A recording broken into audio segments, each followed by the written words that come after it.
The wind that swept across the Appalachian Ridge in the winter of 1901 carried more than just cold, it carried whispers. The kind of whispers that lingered in the ears of the old and made the young uneasy without knowing why. In the small mining town of Black Hollow, those whispers had names, and those names belonged to men who never returned. Elias Turner arrived in Black Hollow in late November, his boots worn thin from travel and his pockets no heavier than when he had left home. He was 26, with a quiet face that rarely betrayed what he was thinking, and a stubbornness that had carried him through harder places than this. The town itself seemed to sag under the weight of coal dust and secrets. Every building leaned slightly, as though trying to escape the ground beneath it. The mine was the heart of Black Hollow.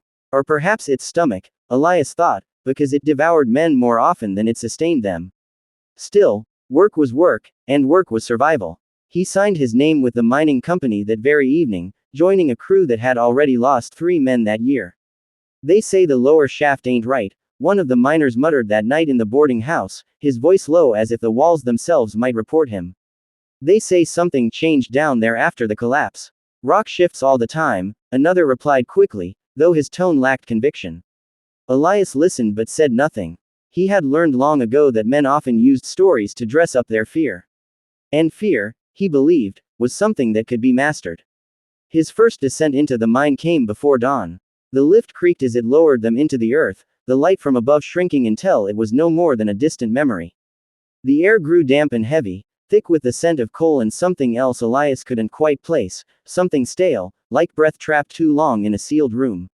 The deeper they went, the quieter the men became. At the main shaft, lanterns flickered against the jagged walls, casting shadows that moved in ways Elias could not always explain. He told himself it was just the uneven surfaces, the shifting light. Nothing more. The foreman, a hard-faced man named Crowley, gathered them before sending them to their assigned sections. "You'll keep to your roots," he said.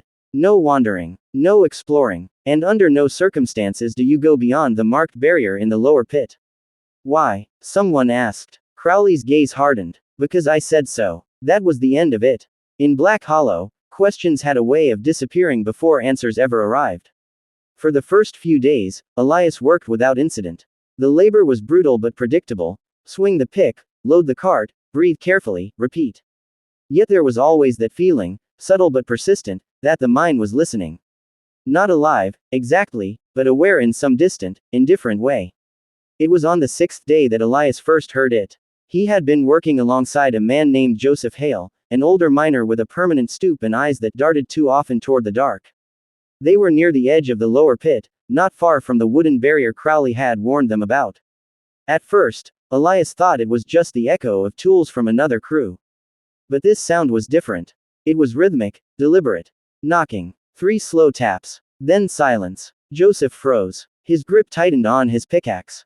"You hear that?" he whispered. Elias nodded. The knocking came again. 3 taps. Then 2. Then 1. It almost sounded like a signal.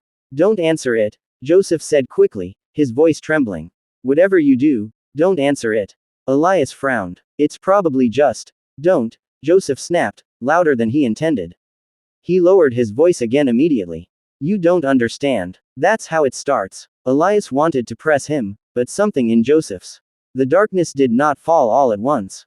It crept in, thick and suffocating, as though the mine itself had decided to close its eyes around Elias Turner. The last thing he saw before the lantern died was the outline of those figures, too many to count, too still to be alive, yet too present to be anything else. The hand around his wrist was impossibly cold. Not the kind of cold that came from winter air or damp stone, but something deeper, something that seemed to drain the warmth straight from his blood. "Don't fight it," the voice said, calm now, almost reassuring. "It only makes it worse." Elias pulled back with all his strength. His boots scraped against the rough ground, loose coal shifting beneath him, but he could not break free. More hands emerged from the darkness, silent, pale, reaching.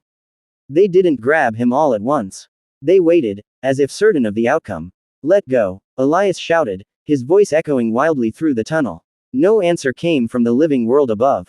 No footsteps. No alarm. Just the hollow echo of his own fear. "They never hear," the voice said. "Not from this deep." The barrier loomed behind him. Elias twisted, bracing himself against it, trying to anchor his body. The wood groaned under the pressure, but it held, Solid, real. For a moment, hope flickered. Then one of the hands slid through the wood again. Elias froze. It passed through as if the barrier were nothing more than shadow, fingers curling around his arm, then another hand followed, and another. The barrier was not meant to keep them out. It was meant to keep others from going in. They built it after they understood, the voice continued. But by then, it was already too late. Elias's grip slipped. His strength was draining, not just from the struggle but from the contact itself. Wherever those hands touched, numbness spread, creeping up his arm like frost. "What do you want from me?" he demanded, forcing the words out through clenched teeth. A pause. Then, softly, "What they wanted from us." The hands pulled harder. The world shifted. Elias felt his balance break as he was dragged forward. For an instant, his body resisted, caught between two realities, but then he crossed the threshold. There was no splintering of wood, no impact. One moment he was pressed against the barrier, and the next he was beyond it. Inside, the air changed immediately. It was thicker, heavier, filled with a low hum that Elias could feel more than hear. His ears rang, as though he had descended too quickly into deep water. The figures surrounded him now, clearer than before. Their faces were wrong, not in shape, but in stillness. Their expressions barely shifted, their eyes fixed and unblinking. "You're not alive," Elias said, though the words felt inadequate. "No," the voice replied. "But we are not gone either." Elias turned, searching for the speaker. A man stepped forward, or something wearing the shape of a man. His clothes were those of a miner, but torn and blackened, as though they had been buried and unearthed 100 times over. His face was pale, almost gray, with hollow eyes that seemed to hold no reflection. "You led them," Elias said, though he didn't know how he knew. The figure inclined his head slightly. "Once. What happened here?" For a moment, there was silence. Then the figure raised a hand and pointed deeper into the pit. "Come," he said. "You should see it as we did." Elias hesitated. Behind him, the barrier was gone. Not physically, but he could no longer see it. The tunnel he had come through had vanished into darkness, replaced by something else. Something deeper. There was no going back. "Move," one of the figures whispered. Elias stepped forward. The ground beneath his feet felt different here. Softer, almost spongy, as though it had been worn down by countless steps, or something worse. The walls seemed to lean inward, closing the space, narrowing the path.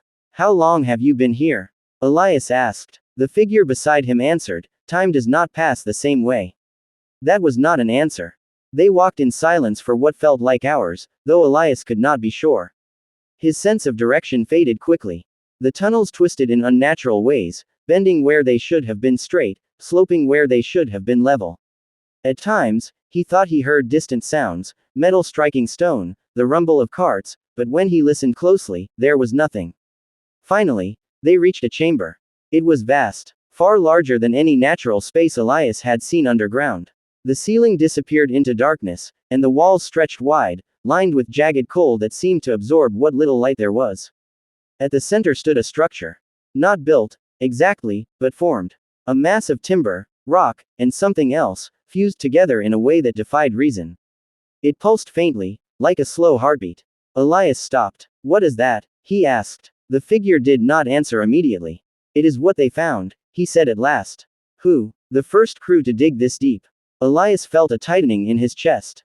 "And the company knew." A faint smile touched the figure's lips. "The company always knows." Elias stepped closer to the structure, drawn despite himself. The air around it was colder, heavier. The hum grew louder, pressing against his skull. "They told us to keep digging," the figure continued. "Even after we broke through. Even after we realized the seam wasn't just coal." Elias reached out, then stopped himself. "Don't," the figure said sharply. Elias pulled his hand back. "What happens if you touch it?" he asked. The figure looked at him, and for the first time, something like emotion flickered in his hollow eyes. "You stay." Elias swallowed. "We tried to leave," the figure said. "After the collapse. After the others changed. But the tunnels wouldn't lead us out anymore. They turned, shifted, brought us back here." Elias turned slowly, looking at the surrounding tunnels. They all looked the same. Endless. Directionless. "It doesn't let you go," he said. "No," the figure replied.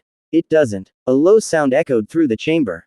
Not knocking. Something deeper. The structure pulsed again, stronger this time. The ground trembled slightly beneath Elias's feet. What was that? He asked. The figure did not answer.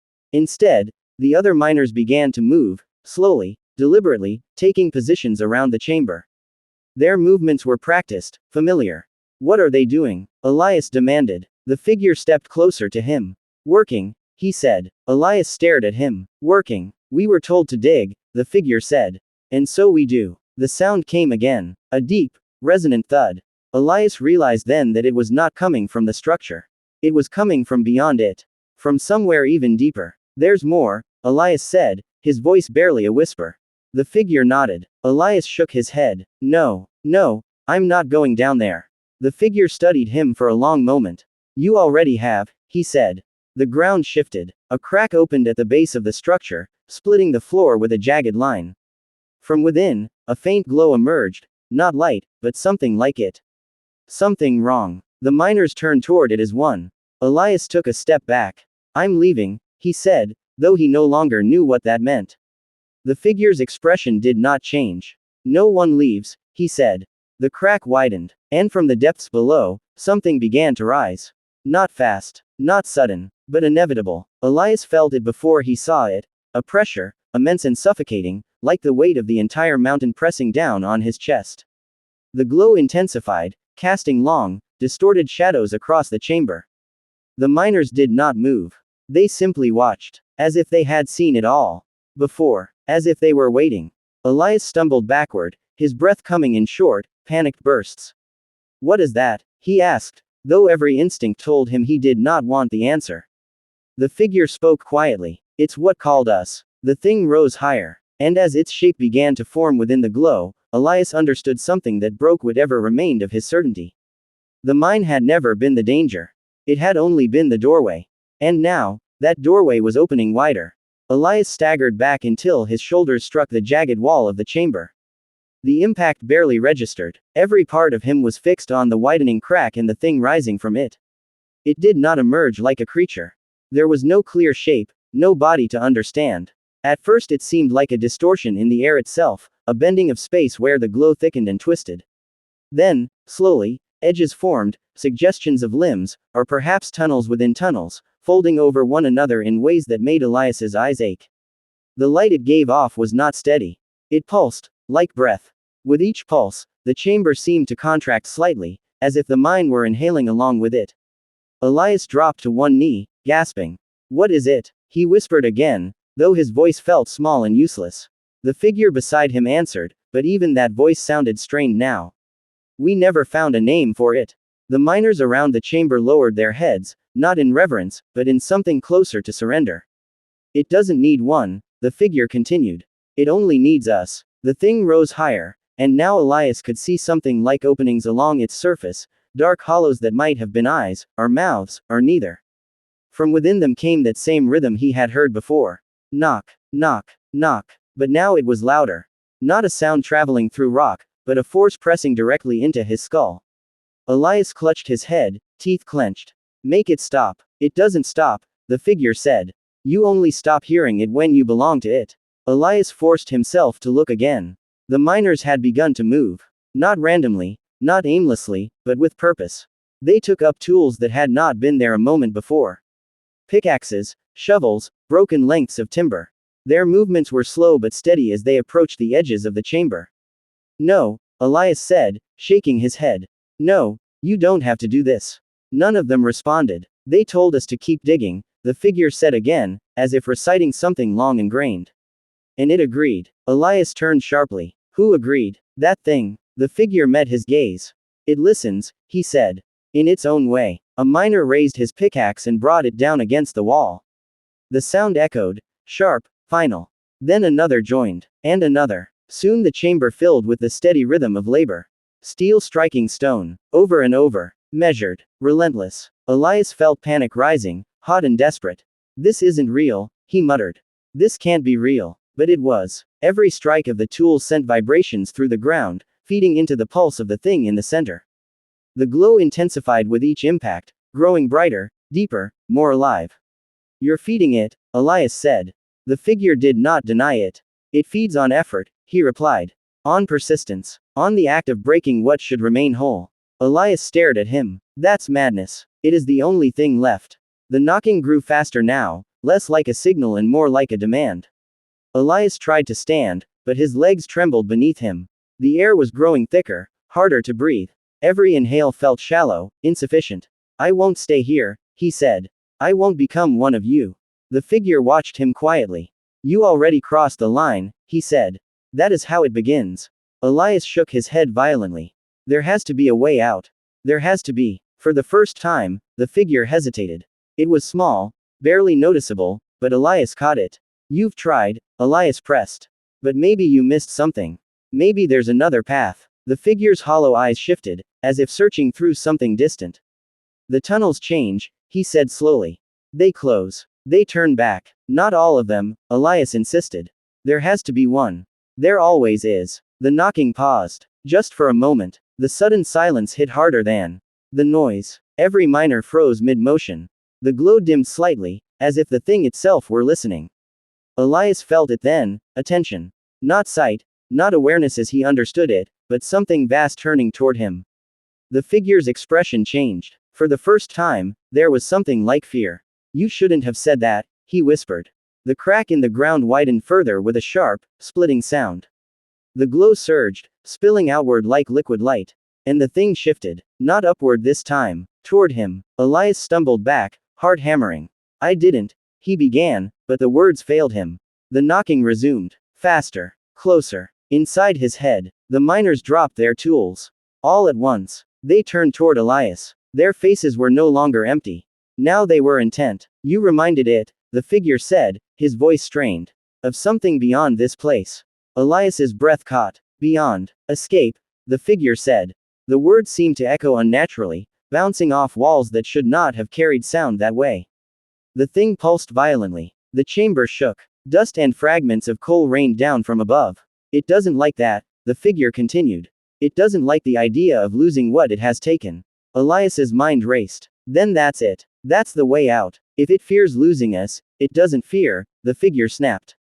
It corrects. The miners began to move again. Not toward the walls this time. Toward Elias. Slow at first. Then faster. Elias turned and ran. He didn't know where he was going, only that he had to move, had to put distance between himself and the thing, and the miners, and the suffocating weight of the chamber. Behind him, footsteps followed. Many. Too many. The tunnels ahead twisted and branched, just as before, but now something was different. The air shifted with each turn, currents forming where there had been none. As if something were guiding him. Or chasing him. Stop. Voices called behind him. Don't go further. But Elias didn't stop. He couldn't. The knocking grew louder again, but now it came from everywhere, from the walls, the floor, the air itself. Knock. Knock. Knock. His vision blurred. His lungs burned. He turned a corner and nearly fell as the ground dipped sharply downward. He caught himself against the wall, fingers scraping against rough coal. And then, a draft. Faint, but unmistakable. Air that moved. Air that did not belong to the suffocating stillness of the deep pit. Elias froze. Behind him, the footsteps slowed. They're not meant to go there, one voice said.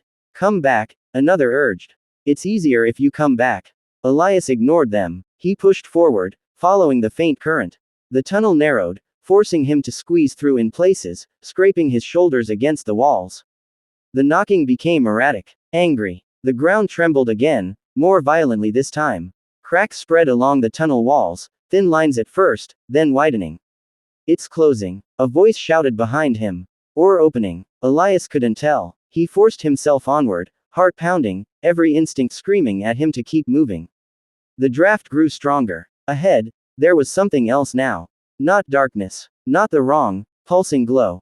But something softer. Faint. Natural. Light. Elias stumbled toward it, vision swimming. Behind him, the miners were no longer just following. They were reaching. Hands brushing against his coat, his arms, his back. Stay, they whispered. Stay and work. Stay and dig. Stay where it's quiet. Elias surged forward with the last of his strength. The light grew brighter. The air clearer. And just as the hands closed around him, he broke through.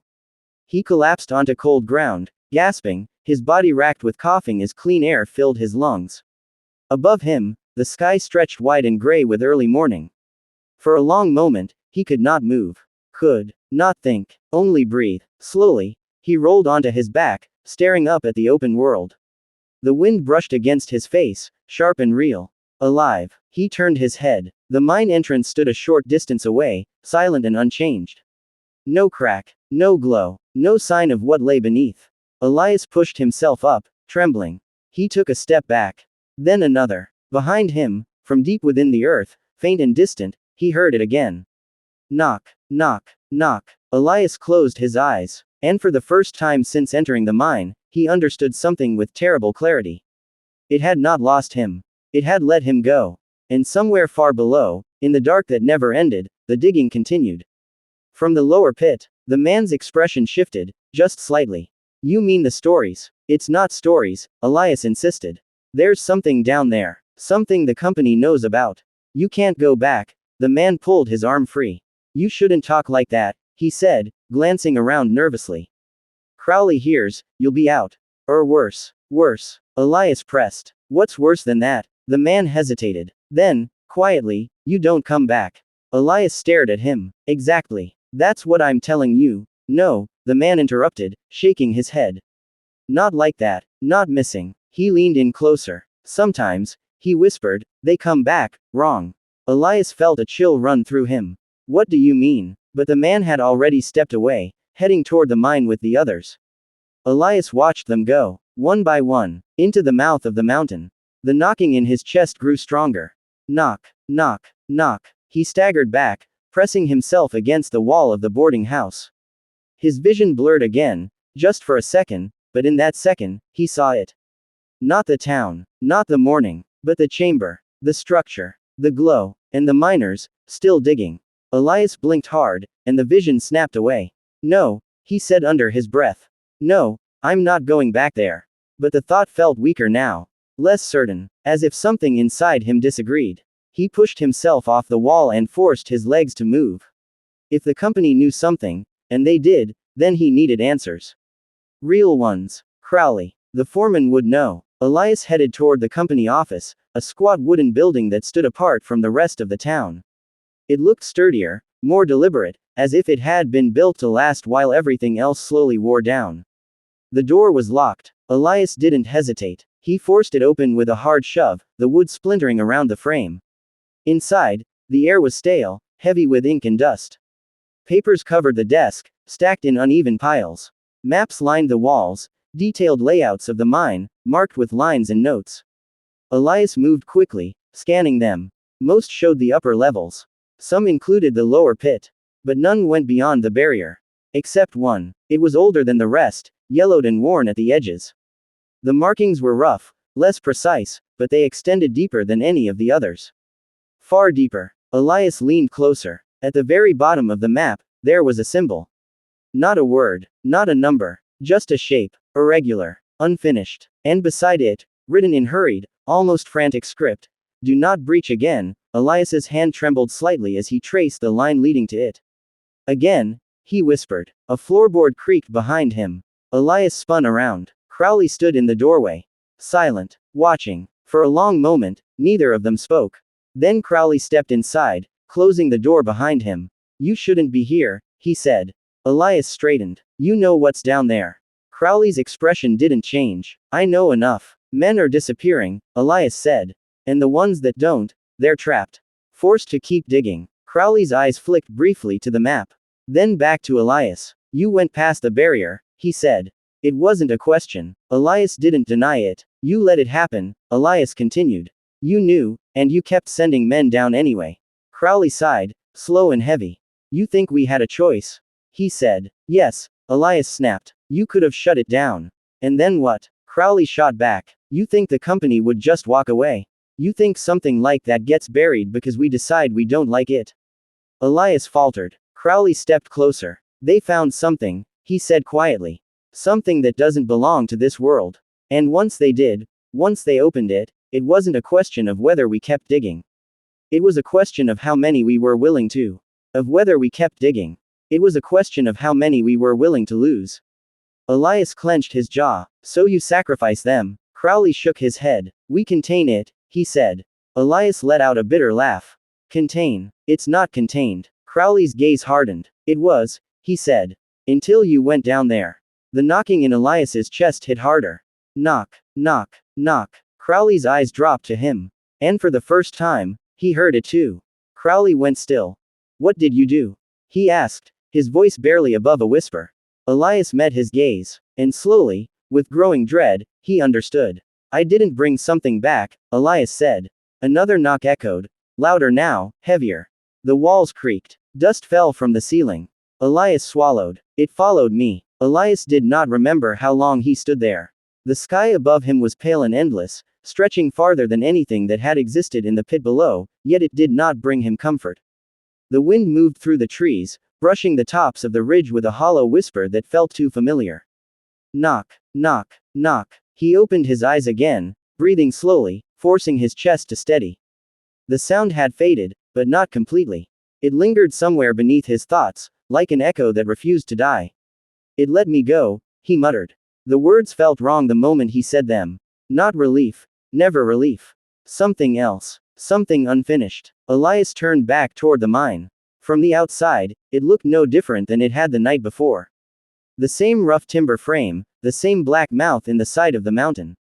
Quiet, harmless, even a lie. He took a few slow steps toward it before stopping himself. Every instinct screamed at him to run, to put distance between himself and whatever waited below.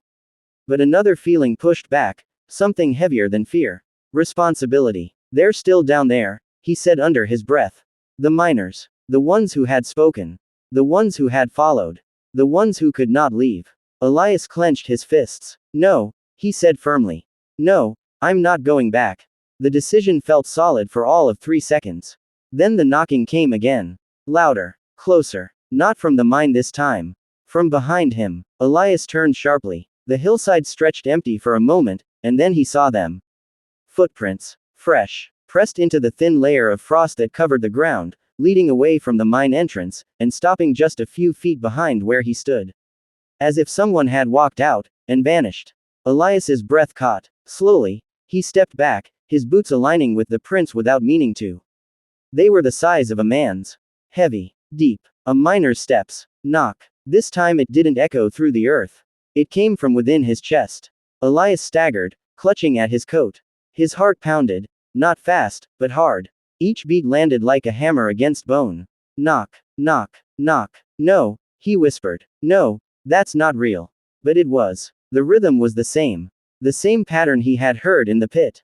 The same signal. Only now, it wasn't calling to him. It was coming from him. Elias stumbled back again, shaking his head as if he could dislodge the sound. I got out, he said. I'm not part of it. The wind picked up, sweeping across the ridge. And for just a moment, he thought he heard voices in it. Faint. Distant.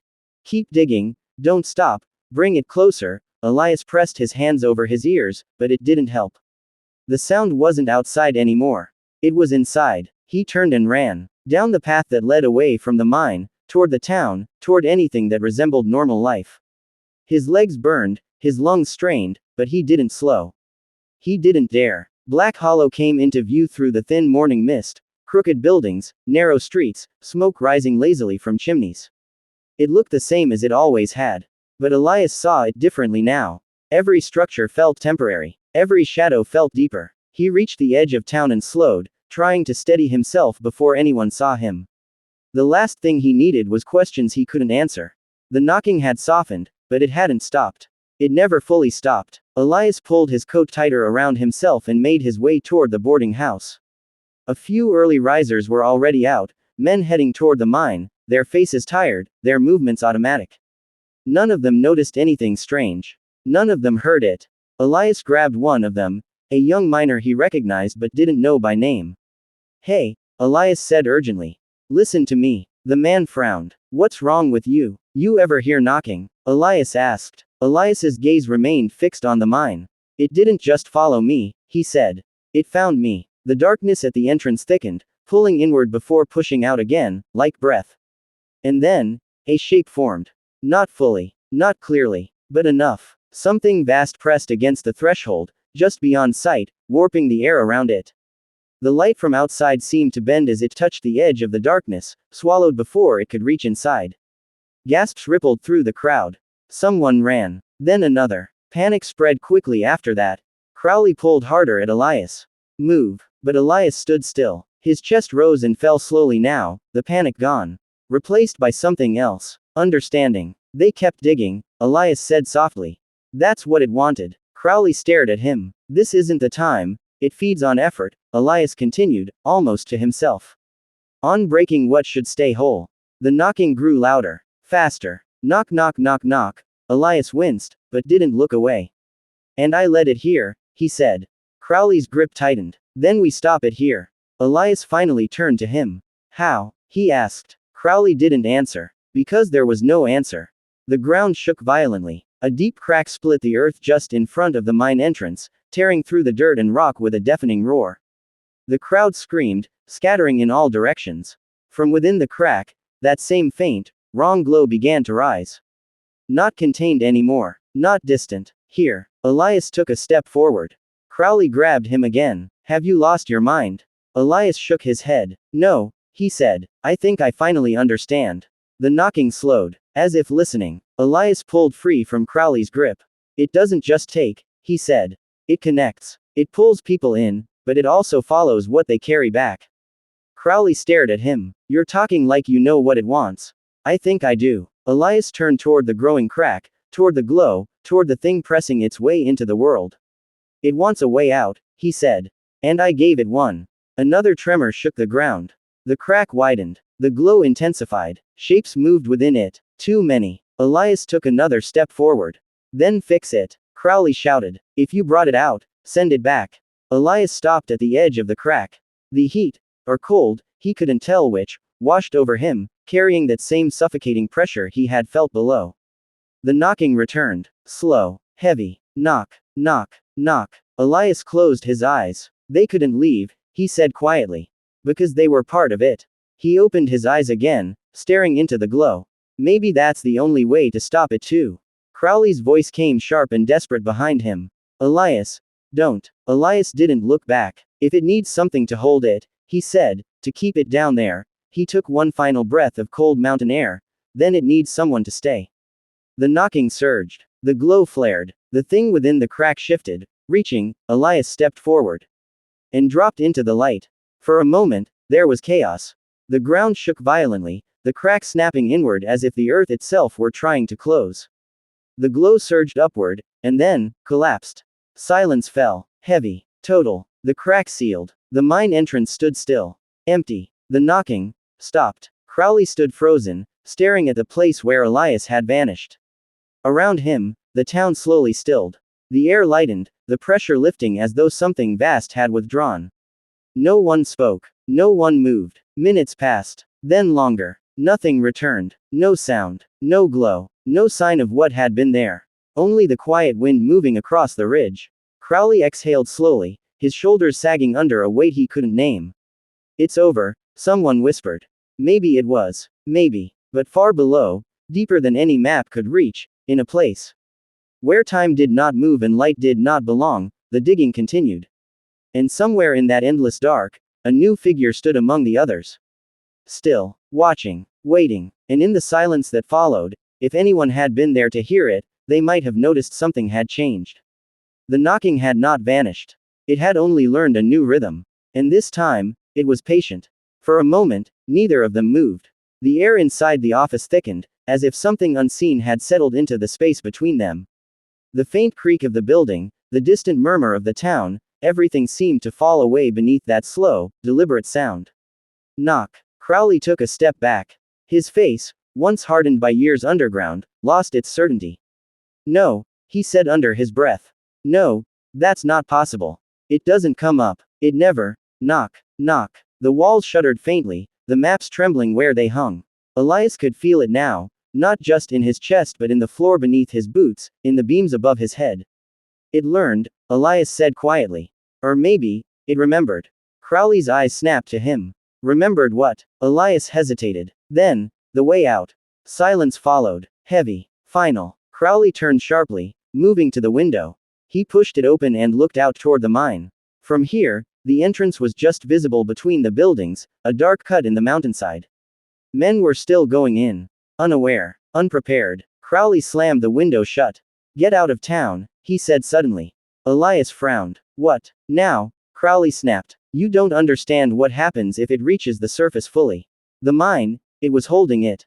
Keeping it deep. Keeping it slow. Another knock. Stronger. A crack split along the ceiling beam with a sharp snap. Elias didn't move. And the men down there? Crowley didn't answer immediately. When he did, his voice was quieter. They're already gone. Elias shook his head. No, I saw them. They're still. They're not alive, Crowley cut in. Not in any way that matters up here. Elias stepped forward, anger rising. So we just leave them. Let it keep them. Let it grow. Crowley met his gaze. That's exactly what we've been doing, he said. For months. The words landed like a blow. Another knock echoed. Louder now, closer to something breaking. Outside, a shout rang out. Then another. Elias and Crowley both turned toward the door. What was that? Elias asked. Crowley didn't wait. He pushed past Elias and stepped outside. The town had changed. Men were gathered in the street, looking toward the mine. Some were shouting, others backing away slowly, as if unsure whether to run or stay. Elias followed, his pulse pounding. What's happening? Someone yelled. Did you feel that? Another said. The ground trembled again, subtle, but unmistakable. And then, from the direction of the mine, a sound. Not the distant knocking this time. Something deeper. Like stone grinding against stone. Elias felt his stomach drop. Crowley swore under his breath. It's pushing through. A group of miners stumbled out of the entrance, coughing, covered in coal dust. Their faces were pale, their eyes wide with something close to terror. Seal it, one of them shouted. Seal the shaft. It's not holding. Another cried. The lower levels, something broke through. Elias moved toward them. What did you see? One of the miners grabbed him by the coat. Don't go near it, he said, his voice shaking. It's not just down there anymore. Knock. This time, everyone heard it.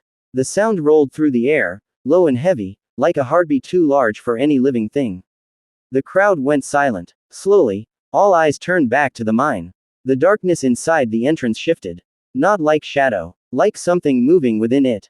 Crowley stepped forward, his voice cutting through the silence. Everyone back, he shouted. Move away from the shaft. No one argued. They began to retreat, step by uncertain step. Elias didn't move. He couldn't. The knocking had changed again. It was no longer steady. It was searching. And somehow, it was focused. On him. You need to leave, Crowley said, grabbing his arm. Now. Elias shook his head slowly. It won't matter. Crowley frowned. What are you talking about?